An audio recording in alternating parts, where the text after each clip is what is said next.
Music theater is not specific, nor was it completely developed by Western civilization. Music theater is simply any kind of performance art in which musical and choreographic elements are an essential aspect to the performance. Sadly, we tend to look at musical theater, and to a larger extent all theater, as a solely Western phenomenon, and we end up neglecting the very rich and well-established forms of theater that have existed and continue to exist elsewhere. Japan is one such country with a deep and vibrant history, not only of religion, architecture, literature, and art, but also of theatrics and playwrights. Some of the world's oldest known scriptures of musical theater and performance art can be found in Japan. Epic dramas about gods and philosophy, nature and karma, Buddhism and Shinto mythology, and yet we still have yet to fully realize the importance of Eastern culture and the relevancy it has today.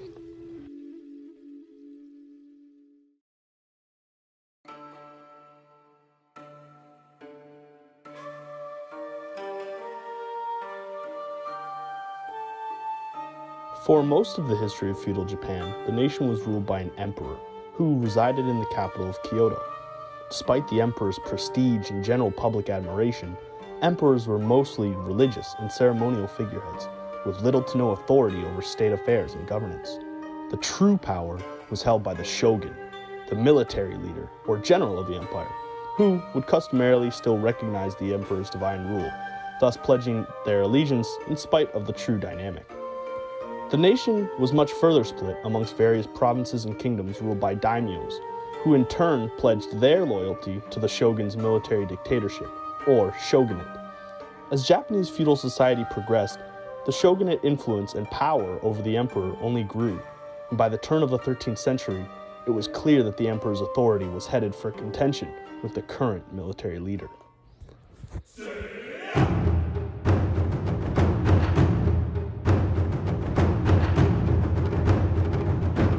In 1338, Shogun Ashikaga Taikoji stormed Kyoto and deposed the emperor in order to seize complete and utter control over the imperial government. For the first time in centuries, Japan became subject again to complete military rule. In attempts to stabilize the country, Taikoji also began a process of ceding centralized authority to regional daimyos, hoping that by allowing them less restrictions on self-governance, they would be more loyal to his new shogunate. However, instability quickly ensued, and the shogunate found itself in the midst of several civil wars, fighting to maintain the social equilibrium that the emperor once inspired. Having a decentralized government certainly did not help either, as many regional daimyos now possessed the military power and authority to challenge that of the shoguns. Eventually, the Ashikaga shogunate fell in 1477 as a result of the Onin War, which then saw the entirety of Japan collapse into a period of warring states, with daimyos competing amongst each other in chaotic warfare for control over Kyoto and the nation. This would become the norm for Japan's political landscape for nearly another century, and would dramatically shape the course of Japanese culture from views on government, religion, literature, art, and most importantly, musical theater.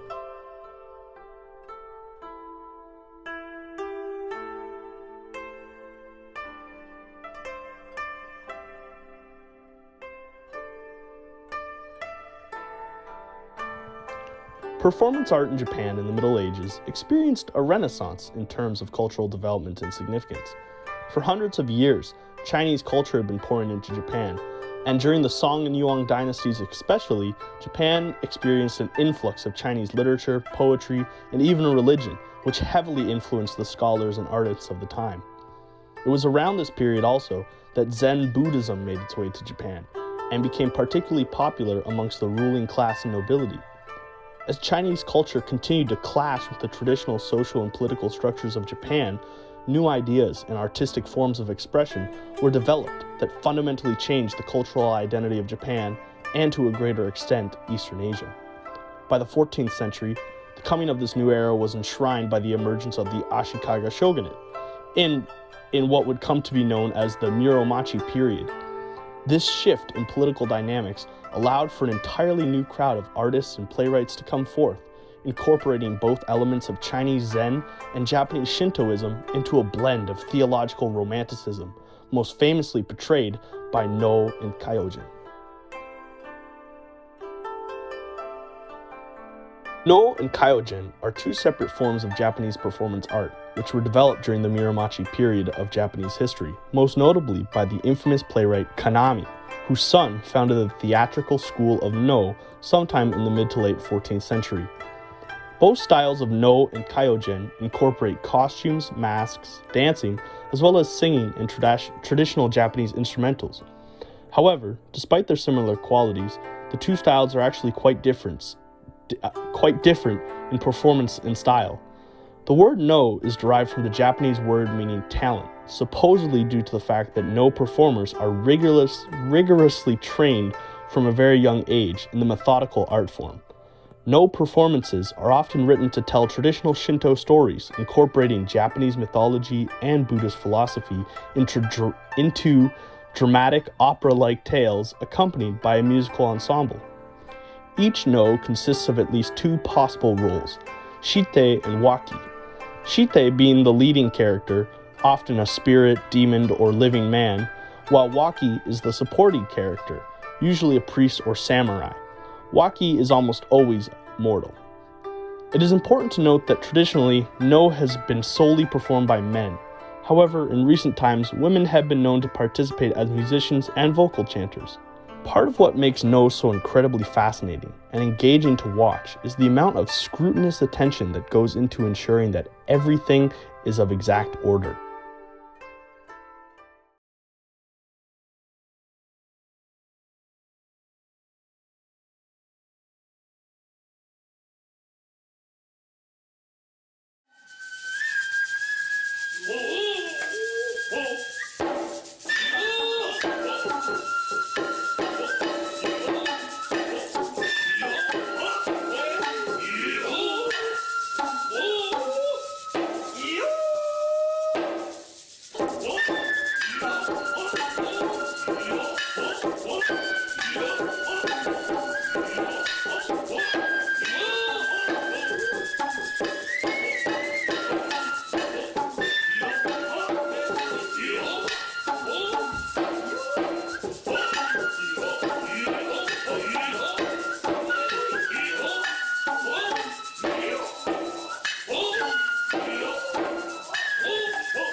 A typical Noh performance could last anywhere in between 30 minutes to 2 hours, and because each play consists of at least 5 separate Noh performances, an entire show could last over 10 hours.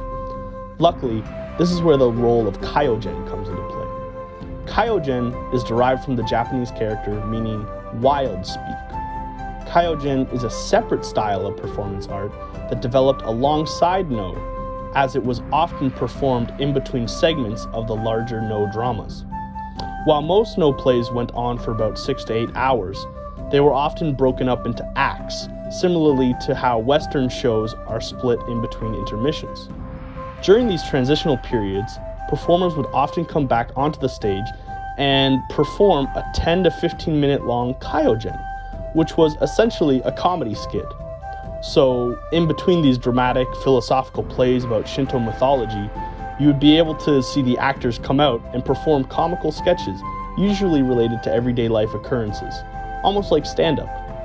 Kyogen was much more lewd in comparison to Noh, in that it often included many sexual innuendos and even live nudity, though today Kyogen performers tend to stay away from those practices. Both Noh and Kyogen remained hugely popular throughout Japan, even after the Muromachi period, and during the Tokugawa shogunate, which lasted roughly from 1603 up until 1868, It was the official entertainment of the empire, with many nobles, royalties, including samurai, who were taught in its practices. While Noh theater suffered significantly during the early half of the 20th century, it regained popularity once again following the Second World War. Since then, dozens of new traditional Noh theaters have been built across the country, and many more schools have since been established to help preserve the art form. In 2008, Noh was even inscribed by the United Nations as an intangible cultural heritage of humanity. Today, Noh theater companies and performers even reside outside of Japan, with one of the largest Noh theater groups in the world being the international theater Noh Gaku, which is composed of company members and crew from across the world.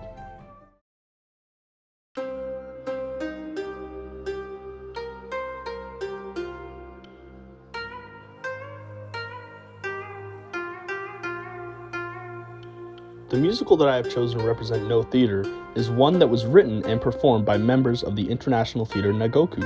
It is called Oppenheimer, and it was written by Alan Merritt and Richard Emmett in 2015. It follows the story of a young pilgrim who travels to the city of Hiroshima on the eve of the 70th anniversary of the city's bombing. There, the young pilgrim meets the spirit of a man who reveals that he is the ghost of Robert Oppenheimer, the German scientist who developed the first atomic bomb. He tells the pilgrim how his spirit has been filled with grief over his creation, and that as punishment, he has been subjected to return every night on the eve of the dropping of the atomic bomb, only to relive the tormenting experience. The rest of the play follows Oppenheimer's journey through spiritual redemption in the traditional Noh format of Buddhist theology and philosophical transformation. The reason I chose this play over many others from the classical Muromachi period in which Noh was conceived is because I wanted to emphasize the true timelessness of the tradition. Theater is a powerful conduit for cultural ideas and practices.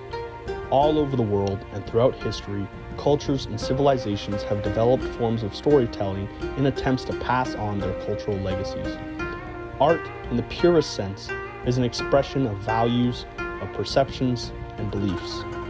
To see a practice like Noh, which has been preserved and sustained for over 700 years, still being taught and generating new concepts for contemporary audiences to enjoy today, it shows not only a deeply rooted appreciation for the art form, but it truly emphasizes the power and potency of performance art as a means of humanistic expression. As far as musical theater, Noh is representative of a timeless era that continues to inspire and amaze us on a level that runs deeper than tradition, but taps into something that we all connect with. Thank you.